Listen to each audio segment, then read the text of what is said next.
देवी मथुरा के पास ही पश्चिम दिशा में 2 योजन के विस्तार में गोवर्धन नाम से प्रसिद्ध एक क्षेत्र है, जहाँ वृक्ष और लताओं से मंडित एक सुंदर सरोवर भी है। मथुरा के पूर्व भाग में इंद्र तीर्थ, दक्षिण में यम तीर्थ, पश्चिम में वरुण तीर्थ, उत्तर में कुबेर तीर्थ, ये 4 तीर्थ हैं। यहाँ अन्नकुंड नाम का भी एक क्षेत्र है। इसकी परिक्रमा करने वाले मानव का संसार में फिर जन्म नहीं होता। फिर मानसी गंगा में स्नान करके गोवर्धन गिरी पर भगवान श्री कृष्ण का दर्शन करना चाहिए। जो इस गोवर्धन पर्वत की प्रदक्षिणा कर लेता है उसके लिए कोई कर्तव्य शेष नहीं रह जाता। सोमवती अमावस्या के दिन जो यहाँ जाकर पितरों को पिंड प्रदान करता है उसे राजसूय यज्ञ का फल प्राप्त हो जाता है। गया तीर्थ में जाकर पिंडदान करने वाले मनुष्य को जो फल मिलता है वही गोवर्धन पर पिंडदान से सुलभ हो जाता है। इसमें विचार करने की आवश्यकता नहीं।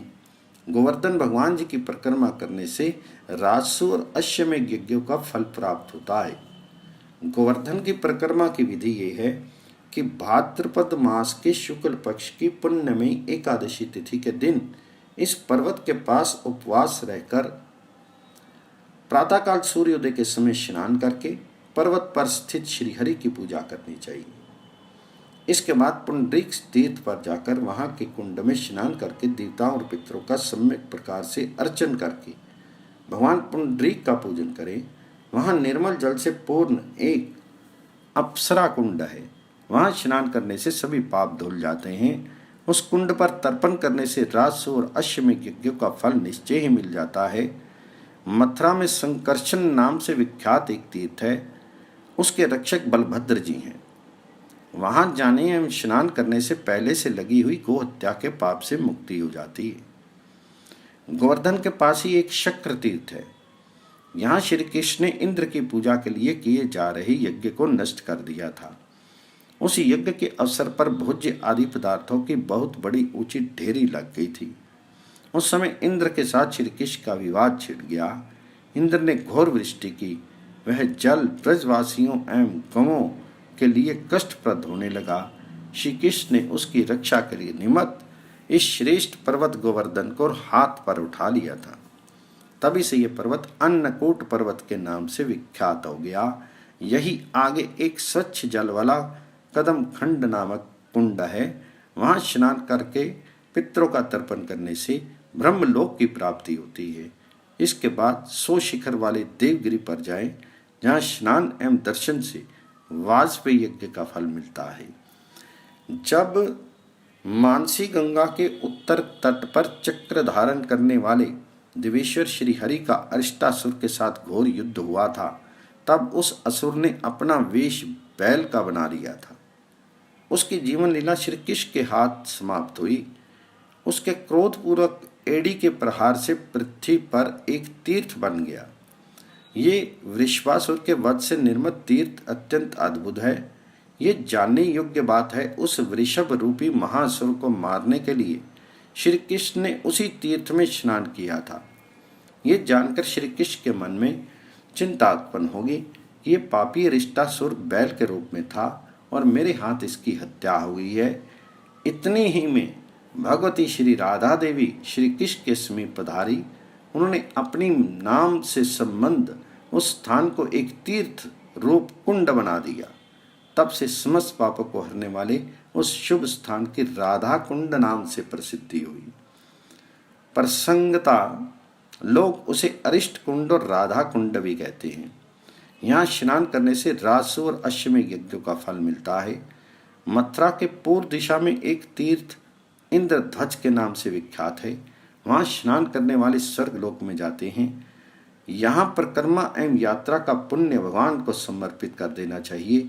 मनुष्य का कर्तव्य है कि प्रारंभ करते समय चक्र तीर्थ में स्नान करे और यात्रा समाप्ति के अवसर पर पंचतीर्थ कुंड में स्नान कर ले। यहाँ रात्रि जागरण का भी नियम है।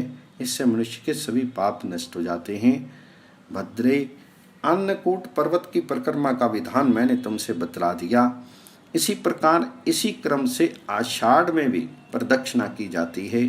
जो मनुष्य भक्तिपूर्वक भगवान श्री हरि के इस तीर्थ की प्रदक्षिणा के प्रसंग का तथा गोवर्धन के महात्म्य को सुनता है उसे गंगा में स्नान करने का फल मिल जाता है।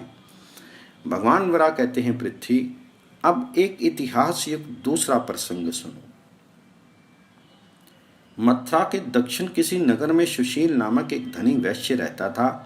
उस वैश्य का प्राय सारा जीवन क्रय विक्रय में ही बीत गया। न कभी उसे किसी प्रकार का सत्संग प्राप्त हुआ, न उसने कोई धर्म आदि सत्कर्म ही किए। इस प्रकार गृह कुटुंब में आसक्त रहते ही वे वैश्य कालवश होकर इस लोक से चल बसा और उसे प्रेत योनि मिली और बिना जल वाले तथा छाया रहित जंगलों में भूख प्यास से व्याकुल होकर वह इधर उधर भटकने लगा। यों घूमता हुआ वह भयंकर प्रेत मरुस्थल में पहुंच गया और बहुत दिनों तक वहां पर एक वृक्ष पर निवास करता रहा। इस प्रकार बहुत समय व्यतीत हो जाने पर देवयोग से वहां एक खरीद बिक्री करने वाला वैश्य आया, जिसे देखकर उस प्रेत को अत्यंत प्रसन्नता हुई और नाचते हुए वह बोला, अहो, तुम इस समय मेरा आहार बनकर यहाँ आ गए हो। अब क्या था?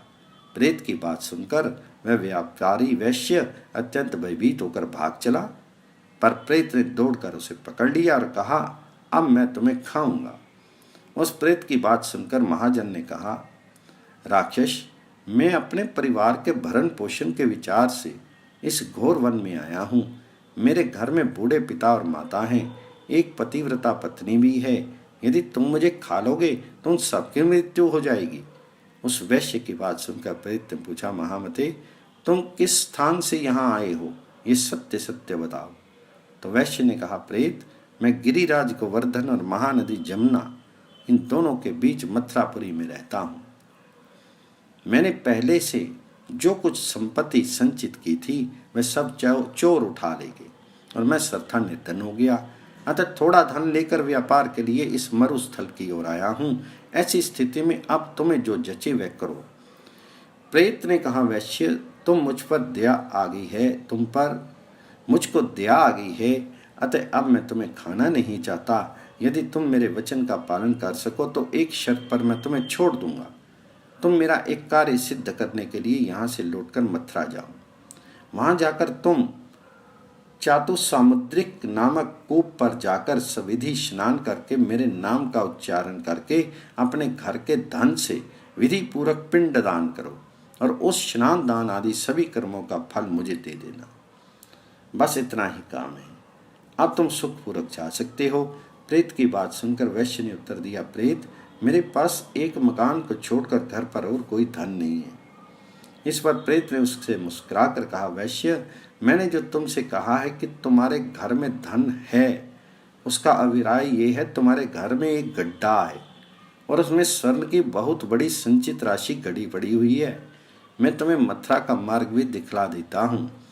सूत जी कहते हैं, ऋषियों, इस पर उस वैश्य ने पुनः पूछा, प्रेत, इस योनि में तुम्हें ऐसा दिव्य ज्ञान कैसे प्राप्त है?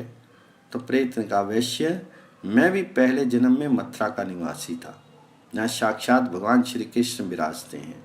एक दिन प्रातःकाल उन भगवान के मंदिर पर ब्राह्मण, क्षत्रिय, वैश्य और शूद्र जनों का समाज जुटा था।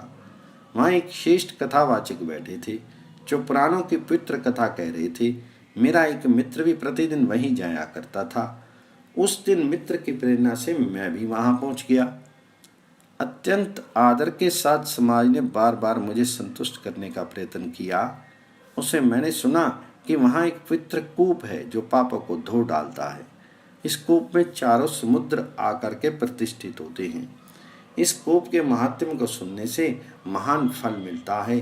उस समय सभी श्रेष्ठ पुरुषों ने कथावाचक जी को धन दिया, किंतु मैं मौन रहा। तब मित्र ने मुझसे कहा, प्रियवर, अपनी शक्ति के अनुसार कुछ अवश्य देना चाहिए। इस पर मैंने उस कथावाचक को एक स्वर्ण 8 रत्ती सोने की एक मुद्रा प्रदान कर दी। इसके बाद जब मेरी मृत्यु हुई तो मेरे पूर्व कर्मों के अनुसार यमराज की आज्ञा से मुझे ये दुखद प्रेत योनि मिली। मैंने पूर्व जन्म में कभी तीर्थ स्नान, दान, हवन अथवा पितरों के लिए तर्पण नहीं किए थे। इसी कारण मुझे प्रेत बनना पड़ा। इस पर उस वैश्य ने पुनः पूछा, तुम इस वृक्ष की जड़ में रहकर कैसे प्राण धारण करते हो? तो प्रेत बोला, पहले की बात मैं तुम्हें बता दी। मैंने उस कथावाचक को जो स्वर्ण मुद्रा दी थी, उसी के प्रभाव से मैं इस वृक्ष पर भी प्रायः तृप्त रहता हूँ। यद्यपि उसे भी मैंने दूसरे की प्रेरणा से ही दी थी। इसी का परिणाम है कि प्रेत योनि में भी मेरा दिव्य ज्ञान बना है। वसुंधरे, प्रेत की बात सुनकर वह वैश्य मथुरापुरी गया और वहां पहुंचकर उसने प्रेत के निर्देश के अनुसार सब कुछ वैसा ही किया। इससे वह प्रेत मुक्त होकर स्वर्ग चला गया। ये मथुरापुरी का महात्म्य है। यहाँ चतुसमुद्रिक को पर पिंड दान करने से परम गति प्राप्त होती है।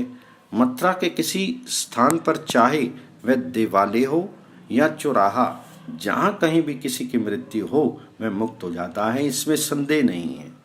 दूसरी जगह के लिए हुए पाप तीर्थों में जाने पर नष्ट हो जाते हैं, पर जो पाप उन तीर्थ स्थानों में किए जाते हैं वे तो वज्रलेप हो जाते हैं। पर यह मथुरापुरी की ही विशेषता है कि यदि भूल से यहाँ पाप बन भी गया तो वह वहीं नष्ट भी हो जाता है, क्योंकि ये पूरी परम पुण्यमयी है और इसमें कहीं पाप के लिए स्थान नहीं है। यदि कोई एक पुरुष 1000 युगों तक एक पैर पर खड़ा होकर तपस्या करे और एक व्यक्ति मथुरा में निवास करे तो मथुरावासी का पुण्य ही अधिक होता है। मथुरा में जो क्रोध रहित मानव देवताओं की पूजा तथा तीर्थों में स्नान करते हैं वे देव योनि में जाते हैं। दूसरी जगह 1000 महाभाग ब्राह्मणों की पूजा करने से जो फल मिलता है, वही फल मथुरा में एक ब्राह्मण की पूजा से प्राप्त हो जाता है। क्योंकि देवताओं का सिद्ध समाज मथुरा में आकर सामान्य प्राणी के रूप में स्थित है। देवताओं, सिद्धों और भूतों का जो समुदाय है, वे सभी यहाँ 4 भुजा वाले विष्णु रूप मथुरावासी प्राणियों का दर्शन करने आते हैं।